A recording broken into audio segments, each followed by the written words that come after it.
ఇక్కడ ఏంటంటే ఇప్పుడే మనకు చూసాం, మనకు కోటేశ్వరరావు గారు మాట్లాడుతూ కొన్ని అంశాలు చెప్పారు. ఏంటంటే ప్రజలకు సంబంధించినటువంటి వ్యతిరేక విధానాలను ఆయన చెప్పారు. ప్రజలకు సంబంధించి ఉన్నటువంటి సమస్యలు ఏంటి, తర్వాత వచ్చేసి స్మార్ట్ మీటర్స్ అంశం కావచ్చు, అలాగే రైతులకు సంబంధించినటువంటి గిట్టుబాటు ధర అంశం కావచ్చు. సో వీటన్నిటిని కూడా వారు మాట్లాడినటువంటి పరిస్థితి. సో వాటి ఆ దిశగా వెళ్లకుండా జగన్మోహన్ రెడ్డి కేవలం సూపర్ 6 హామీలు అమలు చేయడం లేదు, చంద్రబాబు నాయుడు వెన్నుపోటు పొడిచాడు అంటే పాత తరం రాజకీయాలు చేస్తూ ముందుకు వెళ్తూ ఉండడం కూడా కాస్త ఇబ్బందికరమైనటువంటి సిచ్యువేషన్ అన్నారు. నిజంగా మీరు ఈ సూపర్ 6 హామీలు కావచ్చు, అంతేకాకుండా నిజంగా ప్రజలకు వెన్నుపోటు పొడిచారని చెప్పేసి ఏదైతే వైఎస్ఆర్ కాంగ్రెస్ పార్టీ ఆరోపిస్తుందో, నిజంగా అలాంటి సిచ్యువేషన్ ఉందంటారా రాష్ట్రంలో? అందరికీ నమస్కారం అండి. మీకు ప్రైమ్ లైన్ వీక్షకులకి, ప్యానల్లో పాల్గొన్న పెద్దలందరికీ నమస్కారం అండి. నేను కోటేశ్వరరావు గారితో దాదాపు పూర్తిగా ఏకీభవిస్తున్నానండి. ఎందుకంటే రాష్ట్రంలో నిజంగానే రైతుల సమస్యలు ఉన్నాయి. ఎందుకంటే రైతులు ప్రధానంగా గిట్టుబాటు ధరల విషయంలో ప్రభుత్వాలు ఏం చేయగలవు ఏం చేయలేవు అనే దానికంట సర్కమ్స్టెన్షియల్ గా కూడా ఒక్కోసారి అధిక దిగుబడుల వల్ల కానీ, లేదంటే దిగుమతుల పాలసీల వల్ల కానీ కొన్ని పంటలకి ధరలు లభించవు. దా విషయం నుంచి ప్రభుత్వాలు ఆదుకోవాలి. ఆ విషయంలో కొంచెం ఈ కూటమి ప్రభుత్వం కొద్దిగా వెనకడుగే వేసిందని అనిపిస్తా ఉంది. అయితే వరి రైతులకి, ధాన్యం పండించే రైతులకి వెంటనే ధాన్యం తీసుకుని డబ్బులు వెంటనే వేస్తున్నారు. కానీ అక్కడ మిల్లర్లో, బ్రోకర్లో చెరువు 125 రూపాయలు కమిషన్ చూపేస్తున్నారు. ఆ విషయంలో అనేక సార్లు ప్రభుత్వ పెద్దల దృష్టికి తీసుకెళ్ళాం. కానీ ఆ విషయంలో పాక్షికంగానే పరిష్కారం అయింది.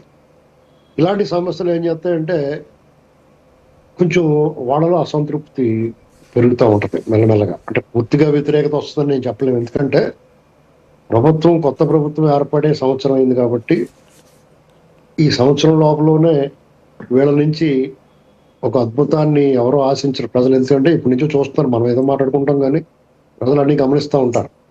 ముఖ్యంగా వాళ్ళు స్వేచ్ఛ, ప్రధానంగా ప్రశాంతంగా ఉన్నాం లేదా అని చూసుకుంటారు. ఆ వాతావరణం అయితే ఉంది అక్కడ. ఇక మధ్యతరగతికి అయితే నెట్టి విరుగుతుందండి. ఈ ప్రభుత్వమే కదా, ఏ ప్రభుత్వం వచ్చినా మధ్యతరగతి అన్నవాడు వెక్కి ఏడ్చుతున్నా పట్టించుకోరు ఎవరు. ఇక్కడ ఎంతసేపు ఆ పథకాలు సూపర్ 6 లేకపోతే సూపర్ 5 ఏదో ఇచ్చుకుంటా పోతూ ఉంటారు. సంక్షేమం వద్దా అంటే ఉండాలి.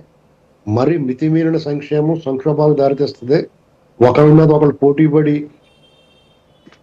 ఆయా రాజకీయ పార్టీలు కూడా అదే ప్రస్తావిస్తూ ఎంతే చాలు ఇంక ప్రజలకు అన్ని అందేసినట్టే అనుకోవడం కరెక్ట్ కాదు. ప్రధానంగా కూటమి ప్రభుత్వంలో కూడా ఏడాది అడ్వాంటేజ్ ఏంటంటే వాళ్ళు కొంచెం పెట్టుబడులు తీసుకురావడానికి, ఉపాధి కల్పించే కార్యక్రమాల్లో ఉన్నారు. ఆశాజనకంగా కొన్ని కనిపిస్తున్నాయి. కాంగ్రీజెంట్, TCS ఇలాంటి కొన్ని కంపెనీలు ల్యాండ్ అవుతున్నాయి కాబట్టి అది కొంచెం ఆశాజనకంగా ఉంది. ఉపాధి కల్పన అవకాశాలు మెరుగవుతూ ఉన్నాయి. వాళ్ళు అంటే ఆ గత ప్రభుత్వానికి ఈ ప్రభుత్వానికి వ్యత్యాసం ఏంటంటే అమరావతి, పోలవరం విషయంలో కొంచెం కదలిక ఏర్పడింది. పూర్తి స్థాయిలో శరవేగంగా పనులు జరగకపోయినా కదలిక అయితే ఏర్పడింది. ఎక్కడికక్కడే పడేసి ఉన్న దాన్ని కొంచెం కదలిక మొదలైంది. ఏమైనా ఒకటి మాత్రం నిజమండి, ప్రస్తుతానికైతే ఈ ప్రభుత్వం వ్యతిరేకత వచ్చే అవకాశం లేదు. డెఫినెట్ గా ప్రతిపక్షం మాట్లాడతారు, ప్రతిపక్షం పోరాడాలి.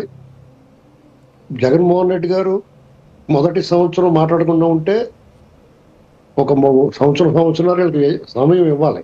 వీళ్ళు ఏం చేస్తున్నారు, పాలకపక్షం ఏం చేస్తుంది అనేటువంటి సమయం ఇవ్వాలి.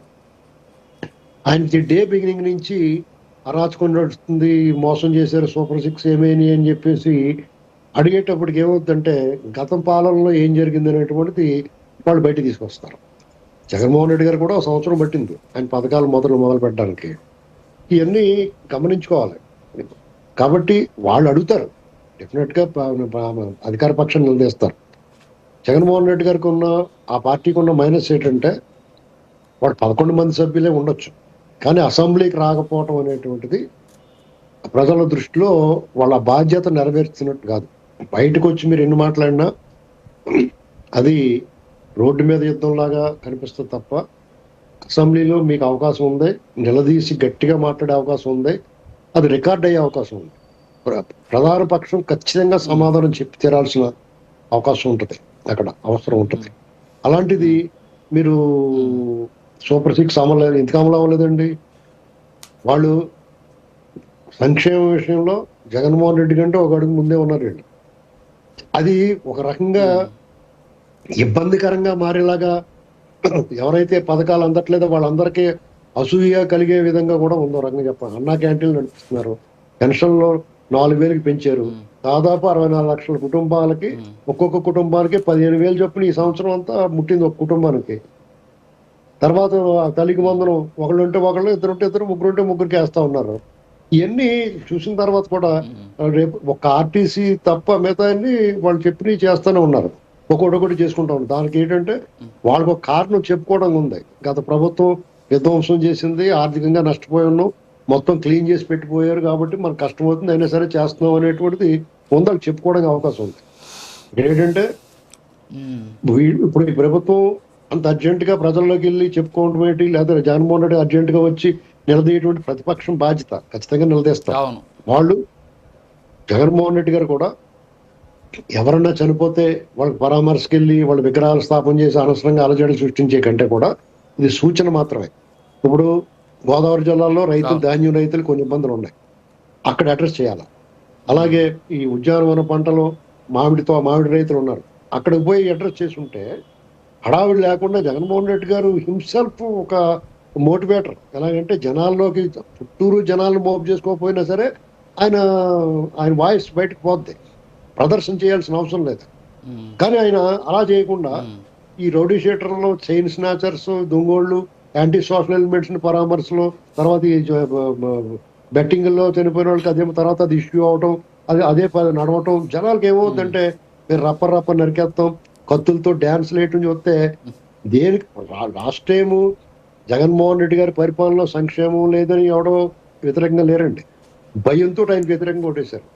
మీరు ఆ భయాన్ని అలాగే కొనసాగిస్తూ ఉంటే, ప్రజల్లో ఉన్న భయాన్ని అలా కొనసాగిస్తే ఇప్పుడే ఇంకో 10 ఏళ్ళు పోయినా కానీ వాళ్ళకి ఛాన్స్ ఉండదు. ఎందుకంటే ఫస్ట్ వాళ్ళు ఎందుకు ఓడిపోయాం అనేటువంటిది సమీక్ష చేసుకోవాలా. తప్పులు ఉంటే కనుక పశ్చాత్తాపం, పరివర్తన చూపించాలా, మార్పు కనిపించాలా. ఈ ప్రభుత్వాన్ని విమర్శించడానికి లక్ష ఉన్నాయి, అది మానేసి వేరే పట్టుకుంటున్నారు. ఈ ప్రభుత్వాన్ని పాలక పక్షాన్ని ఇప్పుడు ఇందాక కోటేశ్వర గారు చెప్పినట్టుగా ఆ స్మార్ట్ మీటర్స్ ఇలాంటి వాటిలో డెఫినెట్ గా ప్రభుత్వం నిలదీయాలి. అది ఏం మాట్లాడుతున్నారు ఎవరు? వస్తాను మళ్ళీ వస్తాను శ్రీనివాసరావు గారు మీ దగ్గర మళ్ళీ వస్తాను. రేగే లక్ష్మణరావు గారు గుడ్ మార్నింగ్. సో ఓవరాల్గా ఇప్పుడు చూసాం కోటేశ్వరరావు గారు చెప్పారు, అలాగే శ్రీనివాసరావు గారు కూడా చాలా స్టాండర్డ్గా మాట్లాడారు. ఏంటి అంటే రోజు ప్రజా సమస్యలు చాలా ఉన్నాయి, ఖచ్చితంగా అంగీకరించాలి, ఏదైతే రైతులకు సంబంధించిన సమస్యలు ఉన్నాయని కూడా వారు కూడా చెబుతూ ఉన్నటువంటి పరిస్థితి. మరి అలాంటివి కాకుండా మీరు వెళ్తున్నటువంటి మార్గం, అంటే జగన్మోహన్ రెడ్డి గారు వెళ్తున్నటువంటి మార్గం అది సరైనది కాదేమో అనేటటువంటి ఆలోచన నాట్ ఓన్లీ పొలిటికల్ పార్టీల్లోనే కాదు, ప్రజల్లో కూడా వినిపిస్తున్నటువంటి వాదన, ఆయన మాట్లాడుతున్నటువంటి కొన్ని అంశాలు కావచ్చు, ఇందాక రప్ప అని చెప్పడం. సో ఇవన్నీ కూడా జనాల్లోకి ఒక వ్యతిరేకమైనటువంటి పరిస్థితిని తీసుకెళ్లేటువంటి అవకాశాలు ఉన్నాయి. సో ఓవరాల్గా చూస్తే ఈ QR కోడ్ ఉద్యమం నిజంగా మీ పార్టీకి సంబంధించి ప్లస్ అవుతుంది అనుకుంటున్నారా, మైనస్ అవుతుంది అనుకుంటున్నారా? గుడ్ మార్నింగ్ రాజు గారు, మీకు ప్యానల్ ఉన్న పెద్దలకి, ప్రైమ్ వీక్షకులకి, యాజమాన్యానికి హృదయపూర్వక నమస్కారాలు. ఖచ్చితంగా ఇది వైఎస్ఆర్